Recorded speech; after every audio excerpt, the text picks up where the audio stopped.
98% of dudes rapping, they ain't nice as me. 98% ain't lived the same type of life as me. The judge gave me life and damn, they sent me where the life is be. The level forward depth and fight the type of shit they like to see.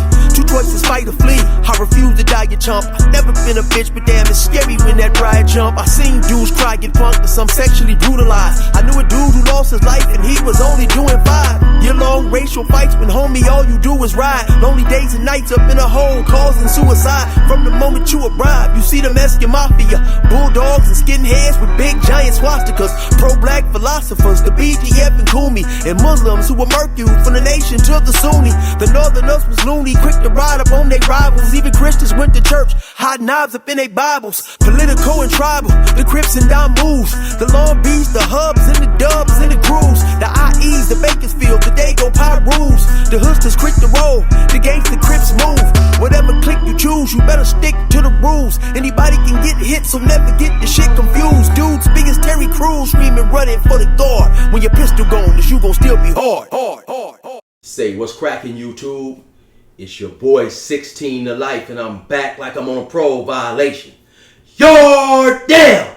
Now, for those of y'all that's new to my page, in 1994, I got arrested. I was eventually sentenced to 16 years plus life, and I served 24 years straight in the California prison system. Yeah, that's me gassing on the intro like I keep telling y'all, man. The flow is nothing like Curtis Blow. If you like this video, be sure to hit the like button, leave a comment, subscribe. Most importantly, hit that notification bell. That way, anytime I drop a story, you'll be notified ASAP, and you can hop on it whenever you're ready.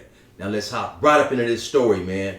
So, this story right here takes place maybe around the year 2000, early 2001, somewhere around there. I was in a prison known as Ironwood. Now, Ironwood is located in the city of Blythe, which is maybe about, I don't know, 20, 30 minutes away from Arizona. It's like, if you guys keep up with my stories, like I told y'all before, in Ironwood, it gets extremely hot down there. Sometimes in the morning, man, by about 8 o'clock, it's already 103, 105, you know. It's extremely hot down there.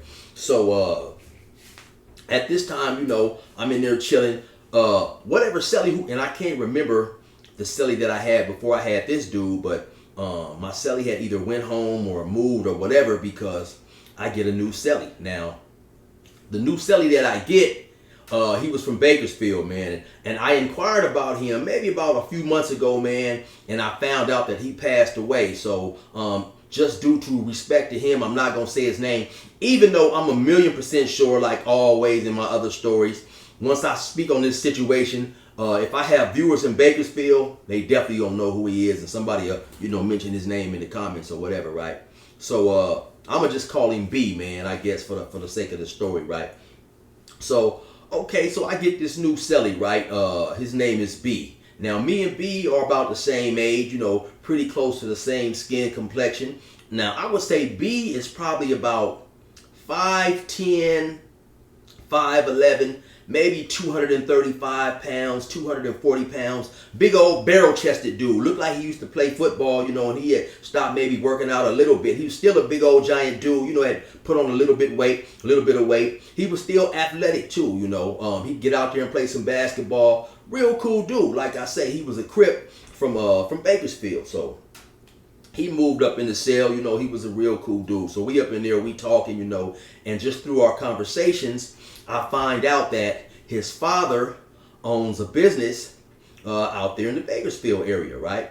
And so, you know, everybody who goes to prison is not necessarily fortunate enough to have people on the streets that's looking out for him or whatever, you know, now. And like I said, even though his father owned a business, I don't know the dynamics of their relationship, but I do remember that often, you know, he wouldn't often get money or whatever, you know, and so, which was cool, you know, like, if it's always been my motto, anytime I live in the cell with someone, if we get along, we cool, you know, man, I'm gonna help you out as much as I possibly can. Now, if you don't happen to get any family support, I'm gonna try to help you out. Now, if you happen to get family support and you just going out there being negligent with your money, like gambling and smoking cigarettes or whatever, then, you know, you on your own. But so anyway, this dude is a cool dude, you know. We in there, we chopping it up, we chilling. We around the same age. And like I say, at that time, I was probably, maybe about 30 years old, somewhere around there, right? And so like I said, we out there, we playing basketball. This is a real cool dude or whatever. his family really didn't look out for him. At that particular time, as of most of the time I was in prison, I had some type of prison hustle going on, man. Whether I was selling tobacco, coffee, selling coffee, because coffee and tobacco is an extremely requested commodity in prison, So you can go buy a jar of coffee. I forget exactly how much it cost, but back then. But maybe if it was $7, you could get you a little spoon. You could bag it up into shots that they would pay a suit for, and then so maybe you would get maybe about $10 to $12 worth of $20 cent shots of coffee, which people would come and buy with soups, or maybe they would want 5 shots of coffee and they'd give you $1 item or whatever. Then you could take the soups and do certain things with the soups, trade them or whatever, right? So it was a way to keep a consistent hustle going on.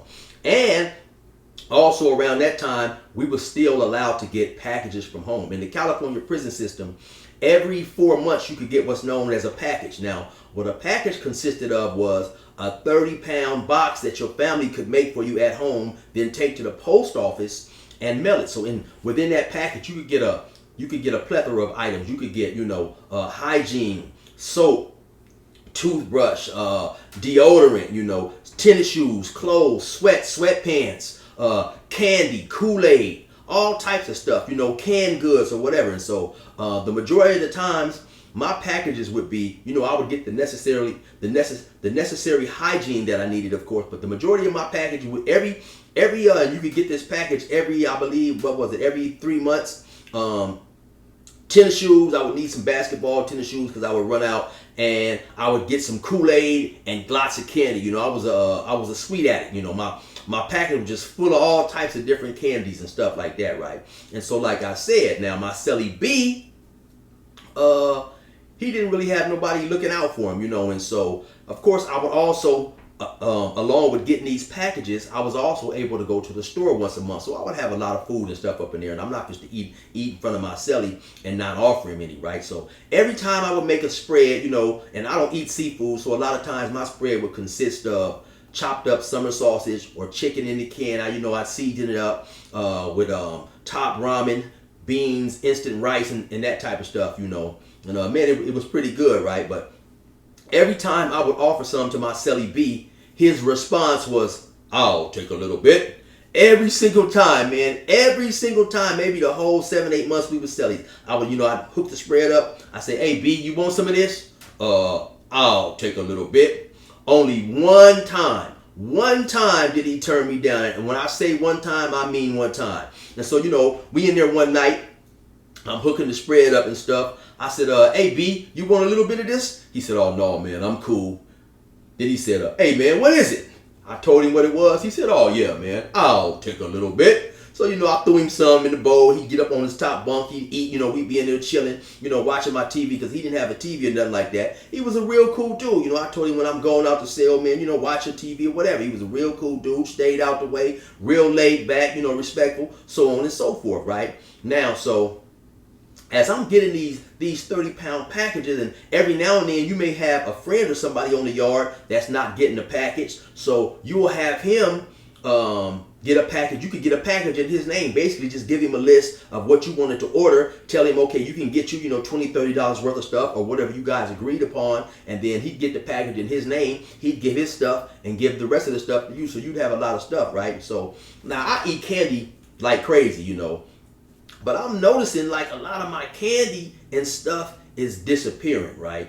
And that's the number one rule, right? You do not steal in prison, and especially from your Celly when you guys is cool in there and trying to live like brothers the best that you can. Imagine just living in a small pretty much like a bathroom with another individual, you know what I'm saying? And like I say, we locked up. We don't necessarily get all the luxuries and the amenities that free people get, so I'm not just to sit up and eat in front of him and, deprive him of things that he's not getting, right? But at the same time, every time I get a package, I look out for him. Okay, here, homie, I give him, candy bars, this and that. Hey, this is your stuff right here, right? So I'm doing this, but I'm still noticing my stuff is coming up missing. I'm pretty sure it's universal, right? In all prisons across the United States, you got some slick dudes, right? And if you're in the cell with somebody and he tells you, "Hey, man, you can have this, you can have this, but you're not privy to this," you're never supposed to go in your Celly's stuff and his belongings none of that stuff, you know. So, cause you got some slick dudes, right? They may go in their grease a certain way. They'll mark it, you know, or maybe leave a small piece of hair on it, or leave just a small, tear off a small tiny piece of paper and leave it on the hair grease or whatever they think that you're going in. And when they come back, if that thing is removed, then they'll know that they'll know that you have been in their stuff, you know. So one day, you know, like I say, I get the feeling B is going in my stuff, man. So I get a package, I give him his issue, man. Here go your issue. We can have little plastic bowls and stuff like that. So I put my candy in a bowl. Now when he leave, unbeknownst to him, you know, I counted all the pieces in there. I counted the pieces. You know, I think I probably got some of those Hershey's candies where they have an assortment of different little small candies, right? Good bars of Snickers and, you know, whatever that stuff is, right? So I counted each one and I marked it on a piece of paper, right? And so, because I felt that, you know, my stuff was disappearing. And so, sure enough, a day or two later, I come back, the bowl looks much smaller than it should be. So I dump all the stuff out, I count the pieces, and sure enough, man, this dude has been in my stuff. Now I'm extremely hot, right? Because I've been good to this dude. I've been looking out for him. You know, every time I eat, he eat. I bless him. If I go to the store and get some buy some sodas or whatever, he can have a soda. You know, all this type of stuff, man. And so basically, him going in my stuff behind my back is equal to stealing, right? And I'm real upset about that, right? And I'm gonna keep it 100. You know, he was much bigger than me, but I'm so mad I ain't tripping on none of that, right? Once I dump the stuff on the bed and count the pieces out, I'm like, oh yeah, man, this dude is foul, right? So he was outside working out or playing basketball or at work or doing something, right? So when he come back in, man, after count time or whatever, I believe it was either the count time for dinner or the night lockup count time or whatever, man. He come back in. I said, hey, B, I want to holler at you about something, homie. And so he can tell, I'm pretty sure, that my demeanor has switched, because the majority of the time I'm a pretty laughable, jovial type dude, right? So he could tell, you know, and then who knows, man, he may have already had a feeling of what it was that I wanted to talk to him about, right? I said, hey, homie, listen, man, you been going to my stuff, homie. You been going to my, you know, my candy. I give you stuff, homie. I let you have whatever you want up in here, blah, blah, blah. Have you been going to my stuff, homie? And to his credit, he didn't deny. You know, he felt guilty, like, oh, yeah, man, you know, my bad, homie. I said, yeah, homie, you got to get up out of here, homie. You know, I've been here, you know, we've been in here chilling and blah, blah, blah. I forget my exact words. I said, but yeah, homie, you got to get up out of here. And next thing I know, I'm getting ready to get off on him because I'm so mad, right? So I get ready to get off on him. I try to two-piece him. Pop, pop! He must have felt it coming, because when I lifted up my hands to get off on him, he slid to the side. So I just catch him right here and one skim over his shoulder. He stepped back and he just rushed me. He stepped back. Now, like I say, we in the cell. The cell is extremely small. And at that time, I'm maybe about 160 pounds, maybe. I don't know, somewhere around there. You know, I'm running around playing basketball in that hot sun. It got me skinny as a greyhound chasing a rabbit. So I don't know how small I was, you know. But so he rushed me. Now, when he rushed me, I bend down and try to grab him. He dropped his weight and he basically got me in a front face lock. You know, he's like, hey man, kick back, chill out, man. Kick back, homie. I'm gonna find a place to go. Basically saying he gonna find a cell to move to. Now I'm mad and stuff. I'm trying to get out, but I cannot get out. Like I say, man, the dude probably outweighed me about 70, 80 pounds. I don't know, you know. He's like, get back. So he telling me, kick back, chill, kick back. I mean, I don't want to fight you. You know, as I look back on it, man, I really felt that because like I say, B was a good dude, man. And sometimes when I don't know exactly how long he had been locked up at that point in time, if I can remember right from our conversations, that wasn't his first time in prison. And when you are deprived of certain things, you know, whether it's just orange juice, a piece of gum, just small things that a person who has never been to prison wouldn't even think about missing. You know, sometimes I guess for some individuals, the temptation is too big. And I guess he assumed that he wouldn't get caught or whatever, right? Because since I would have so much candy and stuff up in there. But like I say, just the fact that he would go behind my back when I'm giving him so much stuff. Of course, I was hurt by that. You know what I'm saying? And so now we in there, you know, we fighting. Or basically, he got me in a front face lock and just pretty much controlling me. I can't do nothing. He's telling me, hey man, chill, kick back. Okay, homie, kick back. I don't want to fight you, homie. It's my bad. I don't want to fight you. You know, I don't want to fight you. I'm trying to get out. With all my little might, I'm trying to get out. You know, he not even hardly moving. So that's why when some people say that size does not matter, size definitely matters, you know, because sometimes you can find in such close quarters that the fight is going to turn into a wrestling match, and it's nothing you really can do sometimes if you don't knock a person out with that one punch. You know, like I say, I tried to get off on him. He seen it coming or felt it coming, and I skipped one over the shoulder, and the other one missed him. And next thing I know, I'm in a face lock, you know what I'm saying? Damn near getting choked and stuff. But he's not putting all, I can tell he's not using all his might. He's just using enough to keep me stable so I don't slip out, you know, because he definitely doesn't want to fight me. Like I say, I'm assuming that he felt guilty and he felt that he was wrong, right? So I don't know how long I was in that face lock. I was in there long enough to get claustrophobic, right? And so I said, "Oh, come on, man, come on!" I'm trying to get up out of there. He said, "Hey, man, chill, just kick back, man. Listen, I'm gonna find a cell to move to, man. I'm gonna find a cell to move to, and we kick back, you know." So he had me in there so long that after a while, man, I had no choice but to capitulate to the generous offer that the generous plea bargain that he was offering me in order to get up out of there, man. So I said, "All right, homie, all right." So you know, he let me go, kind of like lightweight, kind of like push me back a little bit just to make sure I wasn't gonna try nothing funny. And he said, "Hey, homie, listen, man, that's my bad." He like, "Man, chill. Look, man, I don't want to fight you, homie. You know, I'm going to find me a place to go, man. We ain't got to take none of this to the yard or whatever." You know, basically talking about we ain't got to, I don't know, go get our homies involved or whatever. Because at that time, if I can recall, I don't think he had a lot of homies on the yard anyway. But as I'm looking back on everything now, I think he just felt guilty, and possibly he didn't want dudes out there on the yard thinking that he was a thief, because nobody wants to live with a thief, you know what I'm saying?